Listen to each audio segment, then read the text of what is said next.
Even in Pakistan, I have traveled so much that I think I could make a few rounds of the world. Last time in '78 when I came to Europe, I did 11,000 miles here on my car. And when I visited America, I did 21,500 miles on surface in America.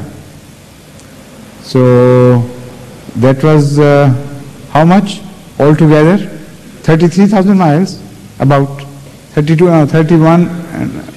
miles, 32,000 miles. Now the circumference of the world is 25,000 or 24,000? 24,000 miles. So that was 1.5 circle of the whole world on car. But why are you interested in finding out about the round trip? Are you fascinated with the idea of making a round trip of the world? Yes, that's it. Yes, please. So you were just talking about how we should defend ourselves against an enemy. And I was just wondering, because that's exactly what the West says it's doing against the Russians. Yes. It says it's defending against a possible danger. A possible danger. And they are defending themselves against a possible danger from them. Yes. So yes. Does not this philosophy trigger off a chain reaction? I mean, if you're defending against a possible danger and they're defending against a possible danger. Yes, and also that is a possibility. But what is the alternative possibility? Well, the other possibility is that this immoral world where we live today, that's a very dangerous spot to live in. Sure. And if, as goodwill, you put your weapons aside and hope that the Russians, for instance, would do the same thing, and they just walk in and occupy your country and forget about the rest of the things, what would happen then? And if the same thing happens to Russians, if they lay down their weapons or destroy them, in the hope that America would follow suit, or the Western countries would follow suit, and they simply bounce upon this opportunity and destroy Russia altogether. Is that not possible? Well, I don't think so, sir, because of the... Isn't it not possible? It is possible. But possible, only, yes? Yes, sir. So, which of the two possibilities would you accept? But surely it is better to be invaded and live than to be exterminated altogether in a massive nuclear... No, but some people think differently, completely differently from your point of view. Some people think that to live in slavery, in bondage, is no life at all. Like Sultan Tipu is known to have said, that famous sentence of his you might have heard. Yes. That was the last he uttered in his life. When some people wanted to stop him from attacking the enemy single-handed, the British forces, single-handedly, alone. They said, but this is madness. He said, yes, but my idea is different. I believe that half an hour of the life of a lion is better than the full lifetime of a jackal. So I would live my half an hour and I prefer it. So this is the philosophy of some other people. Thank you. Please. Assalamualaikum. Yes, please, Salam. This question is on behalf of another lady. Yes. She wants to know that, is it true? Yes. Is it true? Sound in the microphone. Sorry. Yes. Is it true that Holy Prophet sallallahu alaihi wasallam saw more women in hell as compared to men? If it is correct, then what is the reason? Well, that tradition has to be investigated whether this is correctly reported or not.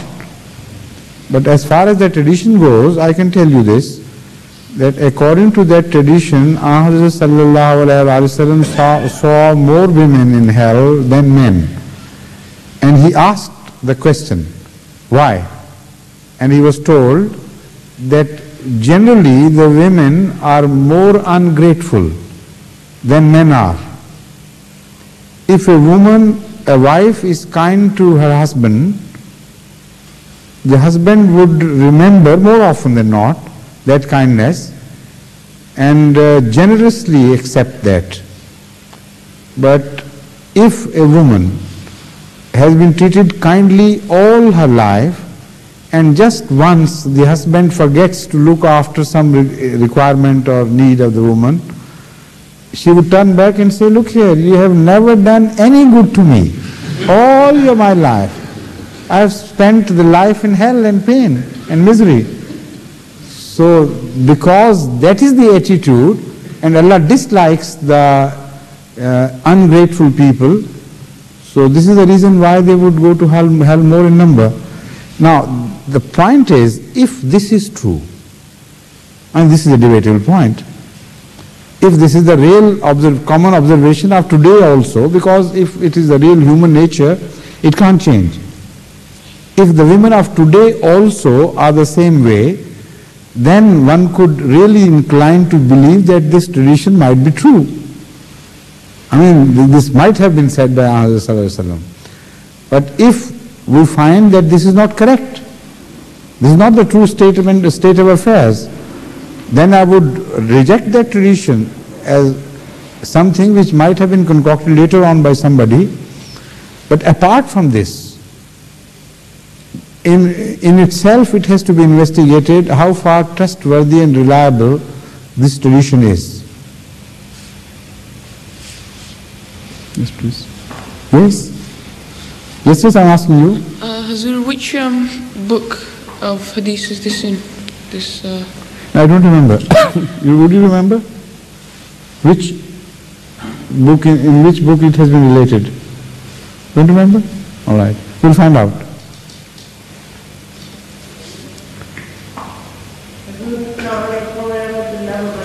Wa alaikum assalam wa rahmatullah.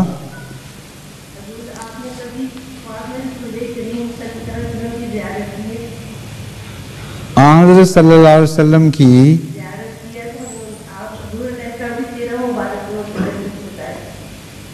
देखिए, number one, I have seen in a dream where in the mosque where all the prophets are together in Masjid Mubarak.